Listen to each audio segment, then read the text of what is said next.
So this is our third strategy in factoring quadratics. And so we went through greatest common factor, and we then went through the AC test. So when you saw three terms, you could take a look at that number puzzle idea. The next thing that we're going to do is take a look at when there's two terms. So always start, like I had said, with the greatest common factor. And then we had this AC test when there were three terms. This next bit that we're going to do is when there are two terms. So when you've got two terms, this is a strategy to employ. So it's a difference of squares. It's built on a pattern that we've seen before. And what we're going to do is the reverse of multiplying. So if I were to take a look at this pattern and FOIL out just this side, right? Just this side, we'd have an a squared minus ab plus ab minus b squared. First, outside, inside, and last. If you were to do this, you'd see that you had a minus ab and a positive ab. They cancel each other out, and you're just left with a squared minus b squared. So this is, like I had said, a pattern. And it's what this difference of squares factoring is what it's built on, right? So what we're going to do is the factoring, not the foiling. We're going to break this down into the binomial factors. So it's a difference of squares where the square of the first term goes in the first spot, the square of the second term goes in the second spot, and one bracket is positive and one bracket is negative. So just playing with this pattern, sometimes that's a little bit abstract to deal with as we go into these. So if that doesn't work for you, be patient. We're going to keep going. The other thing is your calculator. So your calculator knows how to square terms. So 1 squared is 1, 2 squared is 4, 3 squared is 9, on down. I can't say all the numbers fast enough. You might just know these, but you can also use your calculator. This is a super awesome list because these are perfect squares.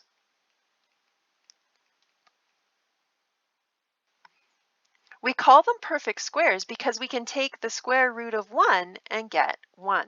We could take the square root of 4 and get 2. Square root of 9 and get 3, on down the list here, right? Everything in this unit so far has been going forward and back, right?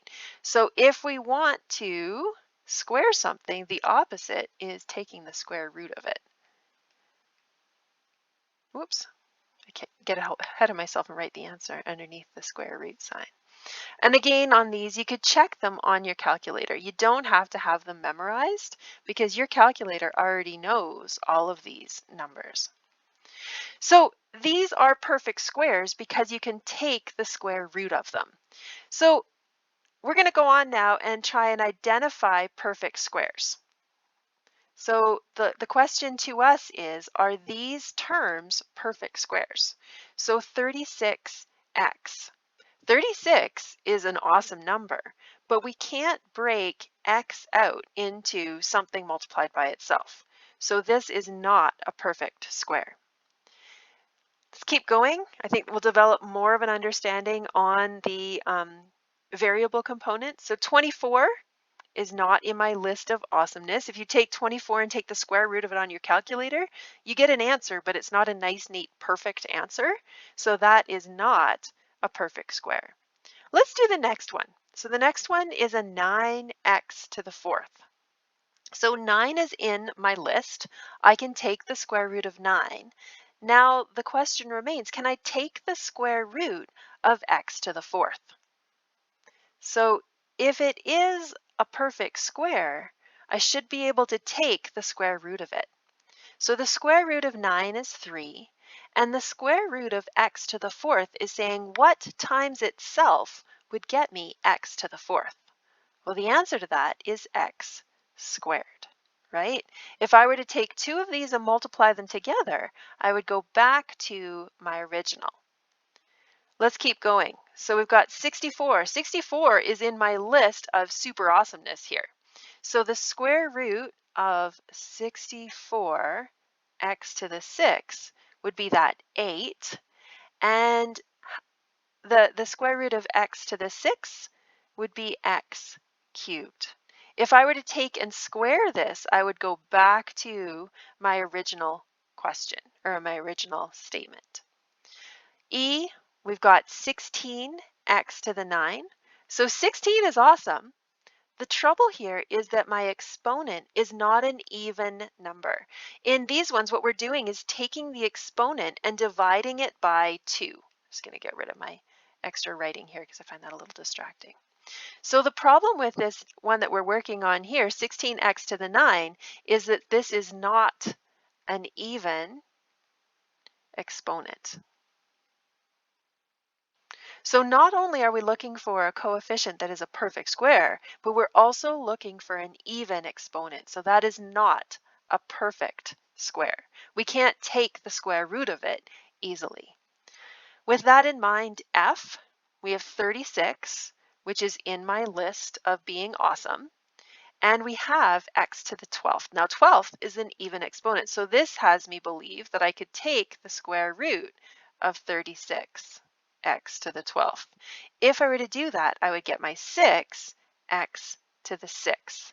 The exponent I divide by 2 to take the square root. Next one, 4x to the 6th. 4 is in my awesome list up there, and 6 is an even exponent. So I should be able to take the square root of this. This is a perfect square.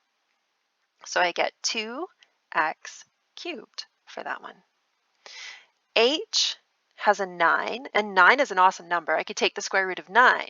But again with this, I have an odd exponent. I have a 7 on my x, and so that means that it's not a perfect square. The last two here, we've got 24 x to the 8. So I've got an even exponent on my x, but 24 is not a perfect square. And so that one is not a perfect square all told. J, I've got 16x squared. 16 is an awesome number, and I have an even exponent here. And so that is a perfect square. If I were to take the 16 or the square root of 16x squared, I would get 4x. Okay, so understanding what a perfect square is a big part of this difference of squares. We are looking for three things to recognize a difference of squares. So I read past it, but this is the key bit if we're going to employ this pattern of factoring by difference of squares. So if we take a look at the first term, is it a perfect square? If we take a look at the second square, is it a perfect square? And are they separated by a minus sign? That would be the pattern that we have here. We have a perfect square and a perfect square separated by a minus sign. If that is the case, then we can employ this pattern of factoring by difference of squares. So the next ones we're not going to actually factor. We're just going to say, could we factor them through difference of squares? I find the actual factoring through difference of squares is not as hard as recognizing when you're allowed to. And so what I need to look at are both of these perfect squares. They're awesome numbers, they're awesome coefficients and even exponents. And the third criteria, are they separated by a minus sign? And so yes, this is a difference of squares. It would fit the pattern and we could factor it with that pattern in mind. B, is it a difference of squares? So 9 and 16 are awesome numbers. We got a minus sign in between. The problem with this one is an odd exponent, on that first term. So that is not a difference of squares. C, if I take a look at this one, I've got 36 and 16. They're awesome numbers. I've got an even exponent and an even exponent, which is great, but I don't have a minus sign in between. So this is not a difference of squares. The last one here, I have a whole lot going on. I have coefficients of 36 and 9, which is awesome. I have a lot of exponents, but they're all even, and I have a minus sign in between. So those are all the criteria of recognizing a difference of squares. So how to factor these difference of squares? Start off with greatest common factor. Recognize it's a difference of squares like what we just done. Then we're going to slap down two brackets. In one bracket, we're going to have a positive, and in one bracket, we're going to have a negative. We're going to take the square root of the first term and write it in the first place, and the square root of the second term and write it in the second place. So if it was our original pattern, right, this is how I would factor it. Let's try these ones. So first off, we need to recognize, is it a difference of squares? Oops, sorry. So we have an x squared and we have a minus 16. The tricky thing here is there is a 1 on that x. If you take a look at the first thing in that list of that was really awesome at the top, 1 is a perfect square. And so we've got a perfect square and a perfect square and a minus sign in between, which has me believe that this could be factored with the difference of squares pattern. So I slapped down my brackets because I've recognized it as a difference of squares.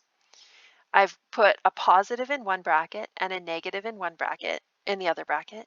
And these brackets are going to be identical except for those signs in the middle. So the first term is going to be the square root of my first term in my question. So the square root of x squared is x. The square root of 16 is 4.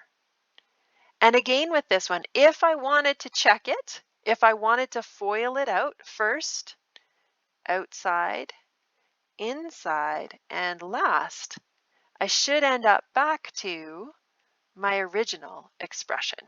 And so this would be my factored quadratic. So the next one, first recognizing if it's a difference of squares. So I have a 4a squared and a 9. Those are both perfect squares, and I have a minus sign in between. So I could put down my two brackets. One gets to be positive, one gets to be negative.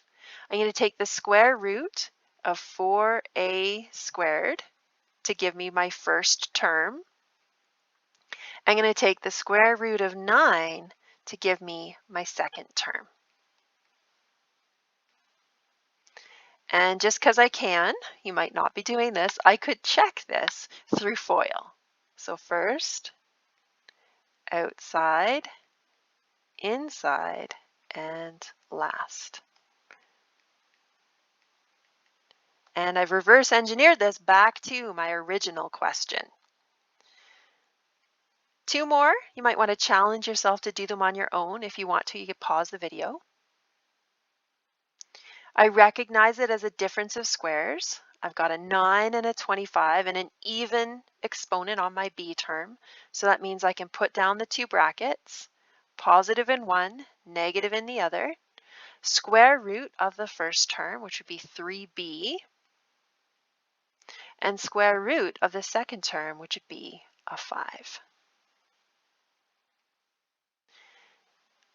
Again with the checking, maybe you're skipping this part. You've bought into it, that it makes sense, hopefully.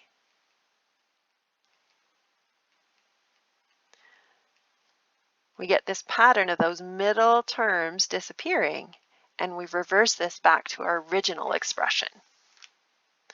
Last one, it is a difference of squares, so I can put down the brackets. Positive in one, minus in the other. Then I have to figure out what the square root of my terms are. So 49c to the fourth, the square root of that would be 7c squared. The last one here, oh sorry, that goes in the first place in both brackets. And the second term would give me a 3d when I took the square root of it. If I were to reverse that one, it would get me back to the original expression. Okay, I'm going to add two more into our notes here, which I didn't type, so sorry about that, but I do think that they're really useful. And so if we do another one, so I would add in e, x to the fourth minus 81. So if I were to factor this one, I've got two terms here. There's no greatest common factor. I recognize it as a difference of squares, so I put down the brackets, positive in one, minus in the other. I'd get an x squared in the first spot and a 9 in the second spot. The tricky thing with this one is recognizing when you're done. What you've got here is a secondary difference of squares. And so this x squared plus 9 is going to hang out, and I've got a secondary difference of squares.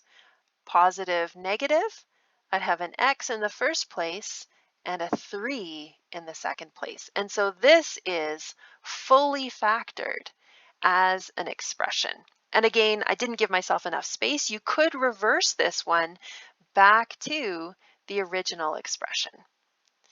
The last one is a sneaky one, and I chose to put it in the notes here because it's really, really sneaky. Back in A, I said there's a 1 in front of that x squared. If you were to be given the expression x squared minus 1, just a heads up, this is also a difference of squares, but it's the sneakiest ones possible.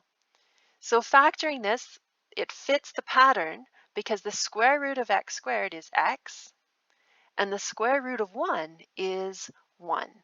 And with this one, I think it's worth checking one last way. So we'd have an x squared, a minus x, a positive x, and a minus 1.